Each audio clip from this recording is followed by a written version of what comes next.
अब हम सॉल्व करेंगे क्वेश्चन नंबर 4 का फोर्थ पार्ट। तो यहाँ पे क्या है दिया हुआ 1 प्लस सेक अपॉन में सेक और यहाँ पे इक्वल टू में लाना क्या है, हमें इतना लाना है। तो कभी कभी क्वेश्चन थोड़ा डिफरेंट टाइप का मिलेगा। अब आपको यहाँ पे कुछ नया सीखने को मिलेगा। देखिए जैसा क्वेश्चन था वैसे पहले आप LHS नोट कर लीजिए। 1 प्लस सेक अपॉन में सेक, ठीक है, इतना आपने नोट कर लिया। उसके बाद आप यहाँ क्या कर सकते हैं, मैंने कहा था आपको साइन कॉस में सबसे पहले चेंज कर दीजिएगा। तो आप यहाँ पे इसको चेंज कर दीजिए। 1 तो 1 ही रहेगा आपका, और सेक को क्या ले सकते हैं आप 1 अपॉन कॉस ए ले सकते हैं, और डिनोमिनेटर में जो है सेक इसको भी ले सकते हैं 1 अपॉन कॉस ए। अब क्या करेंगे, ऊपर वाले का एलसीएम लेंगे। तो जब आप एलसीएम लेंगे इसका तो ये हो जाएगा आपका कॉस ए प्लस 1, और यहाँ पे ये बचा आपका कॉस ए। ये बड़ी वाली लाइन कर दीजिए और यहाँ पे आ गया 1 अपॉन कॉस ए। ठीक है, अब देखिए फिर से यहाँ पर 1 2 3 4 टर्म्स आ गए, और ये तो मैंने आपको सिखा रखा है कि इसको आप कैसे लिखेंगे। यहाँ पर हमने क्या किया बेटा, देखो यहाँ पे जो भी हमारा कॉस ए प्लस 1 था और अपन में कॉस ए था, और यहाँ पे 1 अपॉन कॉस ए था, तो इसको हमने यहाँ पर नोट कर लिया पहले, और यहाँ पर चेंज क्या किया कि जो पीछे 1 था उसको आगे लिख लिया। ठीक है ना, जिससे थोड़ा सा आसानी हो जाएगी। अब उसके बाद क्या करेंगे आप, ये ऊपर वाले टर्म्स पहले लिख लीजिए। 1 प्लस क्या लिखेंगे कॉस ए, और अपॉन में कॉस ए, मल्टीप्लाई करिए। ये जो नीचे वाला 1 अपॉन कॉस है ना, ये हो जाएगा आपका कॉस ए अपॉन 1। जब भी मल्टीप्लाई में आता तो ये कॉस है कट्टम हो जाएगा। तो आपको कितना बचेगा, देखिए 1 प्लस कॉस ए, और 1 नीचे रहेगा तो 1 तो लिखते नहीं है, यानी 1 प्लस कॉस ए आया। और हमको लाना कितना था, देखिए हमको लाना था यहाँ पे sine square upon 1 minus cos A. तो इससे क्या कभी आ पाएगा, इतनी नॉर्मल तरीके से तो नहीं आ पाएगा। अगर आएगा भी ना तो हमको बहुत कुछ उसमें ऐड और सब्ट्रैक्ट करना पड़ेगा, तो उतना कॉम्प्लिकेटेड काम नहीं करना है। तो ऐसे क्वेश्चंस में आपको पता है क्या करना पड़ता है, आपको एक बार LHS को लेकर के सॉल्व करते जाइए, चलते जाइए, फिर कोई ऐसी जगह मिलेगी जहाँ पर आप उसके आगे सोल्यूशन करना आपके लिए मुश्किल होगा और बहुत सिंपल सा आंसर आ रहा होगा, वहीं छोड़ दीजिए। फिर उसके बाद राइट साइड वाला लीजिए आप, और राइट साइड वाले को भी सॉल्व करते रहिए, वो भी सेम इसी पोजीशन पे आएगा, सेम इसी तरीके से दिखेगा। और जब दोनों सेम तरीके से दिखने लगे तो बोल दीजिएगा yes LHS to RHS, hence proved. ये भी एक तरीका है प्रूव करने का। तो चलिए अब लिखते हैं हम ये वाला part, sign square A upon 1 minus cos A.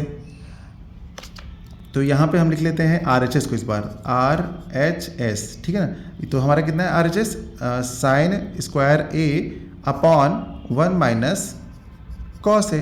तो यहाँ पर आगे हम क्या लिखेंगे, आपको पता है साइन स्क्वायर ए की प्रॉपर्टी क्या होती है, यानी साइन स्क्वायर की प्रॉपर्टी होती है बेटा क्या, इसकी प्रॉपर्टी होती है 1 माइनस कॉस स्क्वायर ए, ठीक है, और अपॉन में 1 माइनस कॉस ए, जैसा था वैसे नोट कर लीजिए। सिंस करके अब प्रॉपर्टी भी चलिए लिख देते हैं, sine square A is equals to होता है 1 माइनस कॉस स्क्वायर ए। ये प्रॉपर्टी इसी तरीके से आपको सामने इंडिकेट करना है, ठीक है।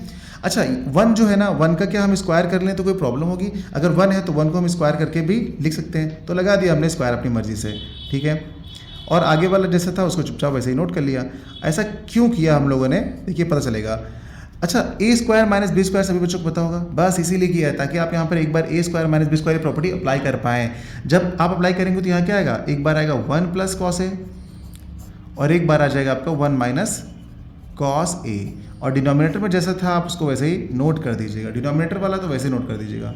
तो ये हो जाएगा आपका कॉस ए, ठीक है। अब यहाँ से 1 माइनस कॉस ए, 1 माइनस कॉस ए कट्टम हो जाएगा। तो आपका यहाँ पे बचता क्या है, आपका बचेगा 1 प्लस कॉस ए, ठीक है ना। अब देखिए यहाँ पे जो प्रॉपर्टी मैंने यहाँ पे लगाई उसको भी लिख देते हैं हम।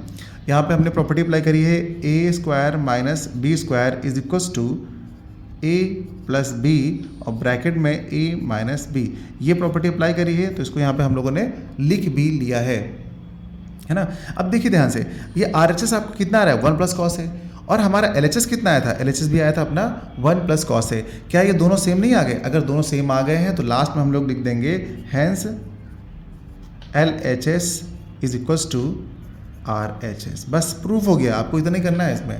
तो ये वाला क्वेश्चन भी हम लोगों ने सॉल्व कर लिया है। देखिए इसका थोड़ा सा डिफरेंट तरीका था, लेकिन आपने कर लिया। अगर आप NCERT के सारे क्वेश्चन लगाते हैं ना तो आपके पास बहुत सारे आइडियाज़ मिल जाएंगे, डिफरेंट आइडियाज़, और उसके बिहाफ पे आप किसी तरीके का भी क्वेश्चन आएगा तो आप कर पाएंगे। NCERT का मतलब ये नहीं होता है कि आप NCERT पढ़ करके सिर्फ थोड़ा बहुत सीख पाएंगे या फिर इतना सीख जाएंगे कि प्रैक्टिस नहीं करनी पड़ेगी। देखिए NCERT से आप ये सीखते हैं कि कितने टाइप के क्वेश्चन यहाँ पर बन सकते हैं, ठीक है, और इतने टाइप के क्वेश्चन में ही आपके बोर्ड में आता है, लेकिन प्रैक्टिस के लिए आपको साइड बुक से थोड़ी सी करनी पड़ेगी।